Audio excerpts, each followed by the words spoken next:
El fútbol italiano atraviesa una de las crisis más grandes de su historia, la Serie A ha perdido peso en Europa y la selección italiana volvió a fracasar, quedándose fuera del Mundial por tercera vez consecutiva.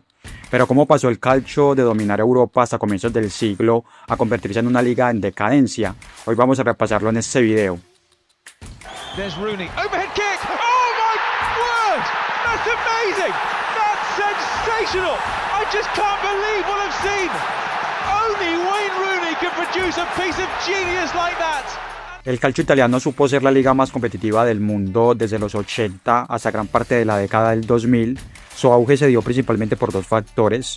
Uno muy importante es por la calidad de plantilla y jugadores consolidados allí, ya que el hecho de que hubieran tantas estrellas hacía más atrayente para las jóvenes promesas de otros países migrar al fútbol italiano. Llegar al Milan, al Inter o a la Juventus suponía estar compitiendo con los mejores del mundo y ser protagonistas en Europa. Algo que no pasa actualmente, ya que en los últimos años también entró el factor económico y los altos salarios que se pagan en Inglaterra, por ejemplo, o clubes con dueños adinerados, algo que hablaremos más adelante.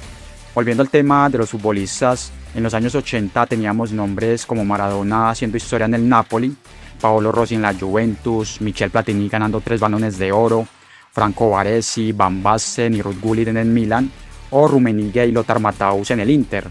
Y para los 90 vimos la consolidación de estrellas mundiales como Paolo Maldini, Costa Curta, George Weah conformando un Milan temible, o la aparición de Zidane, Del Piero, Roberto Baggio, o el fenómeno Ronaldo que llegó muy joven al Inter desde el fútbol brasileño.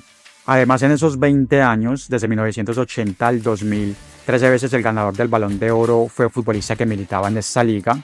Eso nos da una clara referencia del nivel que había dentro del fútbol italiano y dónde estaba puesto el foco mundial en ese momento. Entre el 2000 y el 2010 la cuestión cambió un poco, la Premier y la Liga Española tomaron más fuerza, pero en Italia seguían figurando grandes estrellas del nivel de Kaká, Pirlo, Totti, Andriy Shevchenko, Pavel Nedved o Javier Zanetti, por nombrar algunos cuantos.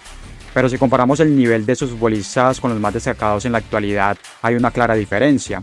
Solo algunos entrarían en un ranking de los mejores del mundo y la mayoría que destacan en la Serie A terminan tomando su estadía allí como un trampolín para ir a los grandes de España o a la Premier por el potencial económico. Para muestra un botón, en el último Balón de Oro solo hubo 3 futbolistas de la Serie A entre los 30 nominados, Lautaro Martínez y Dumfries por llegar a la final de la Champions con el Inter y McTominay, que fue la figura del Napoli campeón. Yendo al plano europeo, vemos que hubo grandes proyectos de clubes italianos que supieron llegar a lo más alto, ganando varias Champions. En el 89 y en el 90 el Gran Milan de Arrigo Sacchi con 2 orejonas consecutivas. Luego en la temporada 93-94 el mismo Milan de Fabio Capello.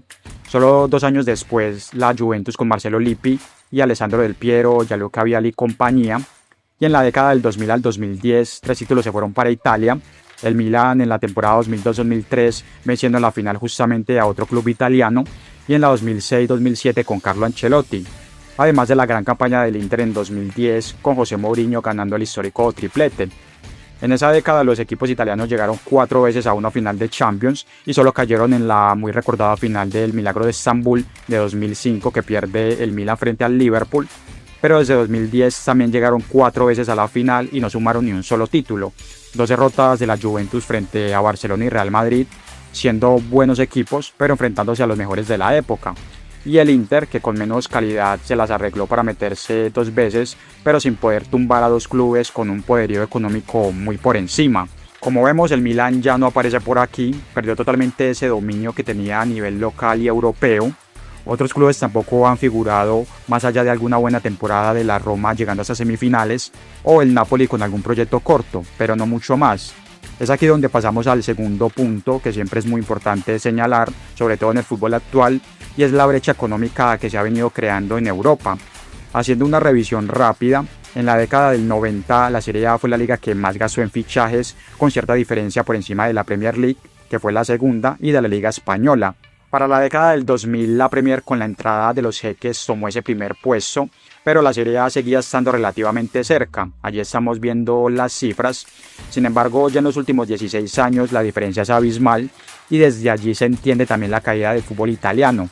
Hay menos plata para pagar salarios, para pagar traspasos y si encima no hay proyectos deportivos que atraigan como antes, las estrellas no se quedan o directamente no van. Ahora, ¿cómo le está yendo al fútbol italiano puntualmente a nivel selección? Su realidad es peor aún, totalmente marcada por una decadencia que se ha prolongado con los años desde aquel título mundial que ganaron en 2006, teniendo una camada de jugadores tremenda, con Buffon, Nesta, Fabio Cannavaro en defensa, Pirlo, Gattuso en el medio campo, Francesco Totti, Luca Toni, Filippo Inzaghi o Del Piero en la delantera siendo incluso suplente.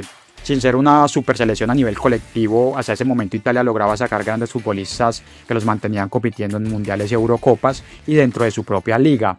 Ya luego solo vino fracaso tras fracaso. En el Mundial de Sudáfrica 2010 caen en fase de grupos sin ganar ni un solo partido, en un grupo muy accesible con Paraguay, Nueva Zelanda y Eslovaquia, una decepción total. En 2014 les tocó el grupo de la muerte con Uruguay, Inglaterra y Costa Rica, nuevamente quedándose fuera en primera ronda. Pero no solo eso, ya que si comparamos la calidad de jugadores ya se marca cierta diferencia. Los más destacados seguían siendo Buffon y Pirlo, ya con cierta edad, además de la defensa. En ataque habían prospectos jóvenes interesantes como Insigne, Ciro Immobile o Balotelli, que nunca terminó de ser lo que prometía. Seguía habiendo nivel, pero nada comparado a lo de antes. El famoso catenaccio les dio resultados cuando tenían jugadores muy diferenciales, que hoy en día ya no los tienen, y tampoco ha habido un trabajo que se note para tratar de jugar a otra cosa y explotar el talento que ha podido surgir. Todo eso llevó a que para el Mundial de Rusia se quedaran fuera de la cita, con una selección muy pobre, y luego sumar 2 fracasos más en las clasificatorias para Qatar y este próximo Mundial de 2026. Es cierto que en medio levantaron esa Eurocopa jugada en 2021, gran mérito de parte de Roberto Mancini, que supo sacarle rendimiento a jugadores con gran talento como Verratti, Insigne o Federico Chiesa, pero más allá de eso, la mancha que deja esos 3 fracasos al Mundial es muy grande y es una muestra de la caída del fútbol italiano. Ahora su futuro es incierto, tanto dentro de la liga italiana como en el seleccionado. Muchos han abierto el debate de qué tan grande es realmente Italia por la manera en que ganó sus Copas del Mundo y con toda la situación que ha vivido en los últimos años. Así que tendrán que cambiar mucho las cosas para ver nuevamente al calcio como gran protagonista a nivel de clubes y de selección. Bueno, eso ha sido todo en este video. Déjame en comentarios su opinión de lo que ha sido el declive del fútbol italiano en este siglo y toda su situación actual tras el nuevo fracaso del Azzurri rumbo al Mundial. Sin mucho más, los invito a que se suscriban al canal, den like si les gustó y nos vemos en un próximo video.